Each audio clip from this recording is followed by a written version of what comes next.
ورسوله الذي لا نبي بعده. Jamaah Asya Tarawih dan Witir yang dirahmati Allah Subhanahu wa taala. Semua saya hormati, sayangi, muliakan. Mohon maaf tidak saya sebutkan nama dan jabatan masing-masing jamaah. Tentu semua dirahmati oleh Allah Subhanahu wa taala. Alhamdulillah kita pada malam ini masuk malam ke saya mau dengar jawaban jamaah, ada yang ke-6, ada yang ke-5, ya mungkin ada yang ke-7, ya alhamdulillah semuanya sudah berpuasa.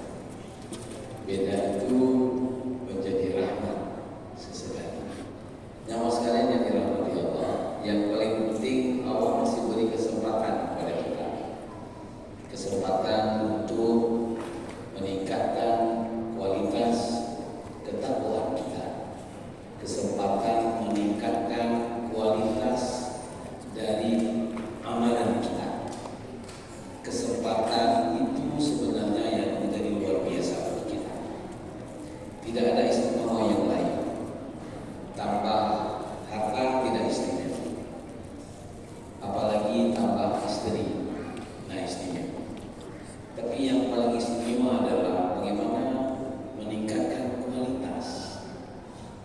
Coba lihat semua produk, dia semakin hari dia akan melakukan satu usaha untuk meningkatkan kualitas produknya. Betul ya? Saya mau contohkan yang mudah-mudah karena di sini dekat dengan Toyota.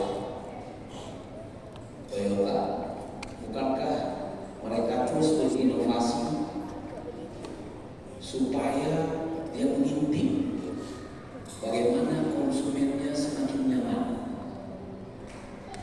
Betul? Oke. Sekarang lihat misalnya produk Suzuki. Mereka juga bersaing, ingin menyatakan kami lebih baik. Dengan Yamaha, kalau Yamaha ingin mengatakan kami terdepan. Itu saja bedanya. Kalau di Honda dia ingin mengatakan bahwa one heart, sentuhan hati, kan gitu. Nah hari ini kita sebagai umat Islam sudah diberi kesempatan melaksanakan puasa Ramadan puluhan kali. Ya puluhan kali. Saya 56 tahun, potong 6 tahun, potong 6 tahun, 50 tahun. Pertanyaan saya untuk saya, sudahkah berkualitas puasa saya? Cuma itu aja. Karena itu jamaah sekalian, sejenak saja saya berdiri di sini bukan untuk mengajari jamaah, melainkan hanya untuk mengingatkan kita bersama dalam rangka meningkatkan kualitas ketakwaan kita kepada Allah Subhanahu wa ta'ala. Jamaah sekalian, saya menyebutnya bahwa Ramadan itu bulan pembinaan. Kenapa saya menyebutkan bulan pembinaan jamaah sekalian?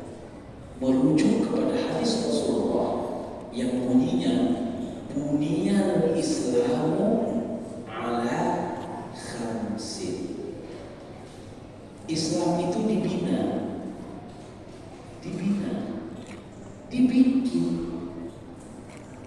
dibuat. Tadi saya beri contoh, produk mobil itu dibikin, dibina, dibuat agar hasil yang dibuat itu menjadi berkualitas. Masjid dibuat untuk apa? Setelah ada gambar, ada konsultan, ada lagi pengawasan. Untuk apa? Kita ini bicara agama, bicara konsultan, bicara kualitas. Nah, kalau begitu, buniyal Islam ala khamsin, maka Islam itu dibina, dibikin, dibuat agar umat Islam itu menjadi hasil yang berkualitas. Pertama, singkat saja, pembinaan syahadah. Artinya tasyahud. Mulai dari asyhadu an la ilaha illallah wa asyhadu anna Muhammadar Rasulullah yang pertama, dan saya tidak menguraikan itu binaan yang paling utama pada setiap pribadi muslim. Kokoh, bagus, kualitasnya. Yang kedua, sudah bagusnya berkualitasnya syahadat, baru pembinaan yang itu, pembinaan salat. Wa iqamis shalah. Bagaimana pembinaan salat? Nah, lihat pembinaan salat, maka dia akan berkembang. Bicara pembinaan syahadah, itu adalah pembinaan setiap pribadi, antara satu pribadi, kualitas pribadi kita. Bagaimana dihantam dengan berbagai pola pemikiran, bagaimana dihantam dengan berbagai konsep yang diajukan oleh selain muslim, yang kita mengatakan wa ana minal musyrikin. Nah, kita wujudkan ana wa ma ana minal musyrikin. Aku ini bukan orang-orang musyrik yang mensyirikkan Allah. Bahasa lain, gue ini nggak sembarang orang. Buktikan sholat. Yang kedua, maka sholat itu menjadi pembinaan yang berkembang lagi antara pribadi dengan orang lain. Sekarang ada hubungan nggak kita sholat dengan orang banyak? Coba kita lihat hubungannya. Ketika iqamah, perlu nggak jamaah? Perlu makmum. Coba kalau makmum belum siap berdiri, imam bisa takbir nggak? Tidak bisa. Akhirnya imam harus mengatakan satu kalimat komando, dan kalimat komando itu diatur oleh Rasulullah, tidak boleh panjang-panjang. Apa kalimatnya?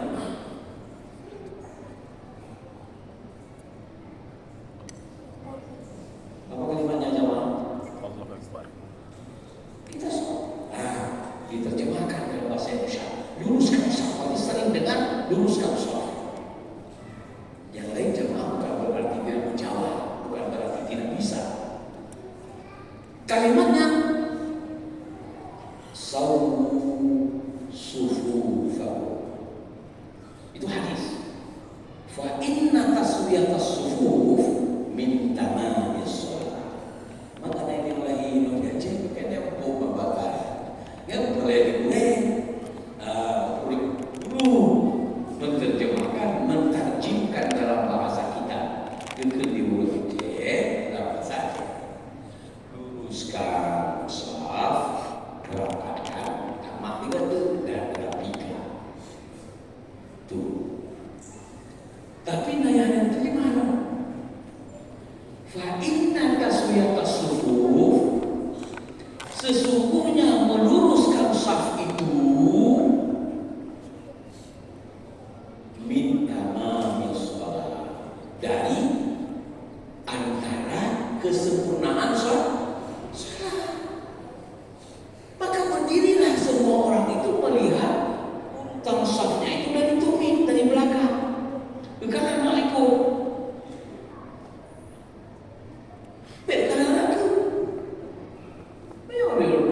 Lumayan panjang betul. Lumayan lebih panjang lah. Mana pak akidah kan 25 cm. Mana nyonya beno nyobulan menyesalah. Duduk begitu. Pula itu. Kejadian tidak salah. Jadi sedang kita lakukan pembinaan, sudah terjadi kerusakan akibat perintah-perintah yang dilakukan di dalam pelaksanaan sholat itu tidak terlaksana dengan baik.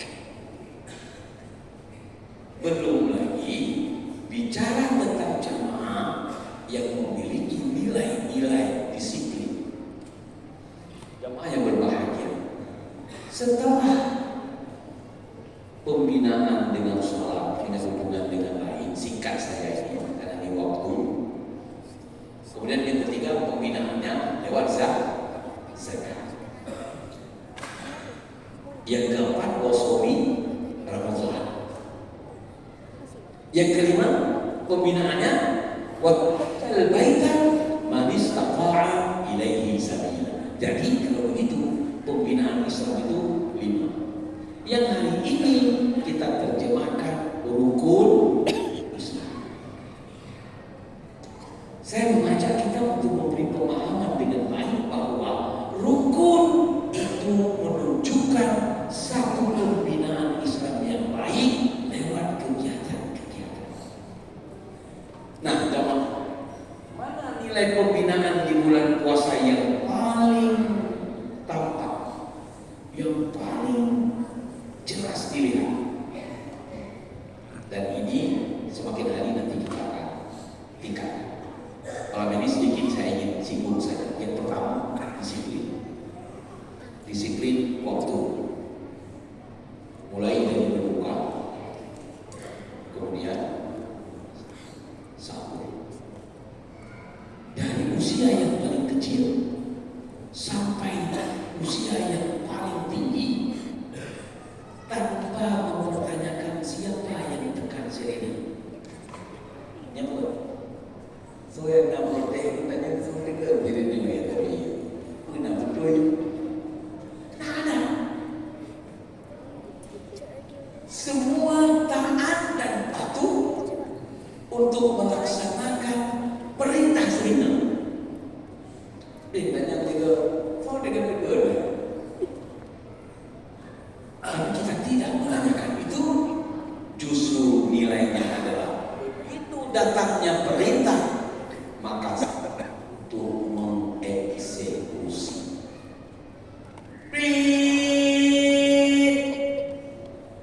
Suara sirine langsung Bismillahirrahmanirrahim, minum, makan, Allahumma lak futu wa bika amantu wa ala rizqika aftartu bi rahmatika disiplin. Melaksanakan sholat disiplin. Ini artinya bahwa kita mulai dari Ramadan dilatih kita ini menjadi orang-orang yang taat sesuai dengan ketentuan yang telah ada. Sholat 5 waktu misalnya. Maka kalau begini sholat jamaah kita, mulai dari maghrib, Aisyah, nanti subuh lagi segini, terus begini, iya dulu. Kebiasaan ini, awal dia bulan Ramadan lagi rame, di luar Ramadan rame sih. Nah, maka nilai disiplin itu hilang. Maka nilai peningkatan kualitas kita itu terkesan bahwa gedanya 40 Ramadan dan kita pahala, selain bulan Ramadan kerja suka-suka. Ikut-ikut urang tumayang wajib dok Jumat. Dok Royal. Dia sektor Royal panitia masjid rata-rata Mumang Pak Piki dibacakan perluasan masjid. Maka lahirlah konsep pasar tenda. Bahkan menghindari pembangunan. Maka bergerak pembangunan yang sederhana dengan cara membangun tenda supaya jamaah dan jamaah sekalian yang dirahmati Allah. Idealnya bagaimana? Idealnya inilah latihan disiplin yang dipersiapkan dari bulan Ramadan, tapi kemudian akan kita aplikasikan di luar bulan Ramadan. Yang kedua, jamaah sekalian, nilai kebersamaan, gotong royong, nilai peduli, nilai bahwa kita mencintai orang lain, bahwa kita ingat di mana orang lain butuh sebagaimana kita. Itu yang terjadi di bulan Ramadan. Sehingga di bulan Ramadan, kalau dengar pengumuman celeng sedekah menyembah masjidnya, insya Allah sering. Pokoknya harap menjudah, karena judah menyembah masjidnya boleh lucu, baik lalu, baik kamu masjid boleh lucu, boleh lucu. Nah, ini artinya apa? Bahwa betapa kita kepingin untuk mengeluarkan rezeki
bahwa apa yang kita berikan pada dasarnya itu tidak kepingin tahu kita siapa yang akan urus uang kita. Nilai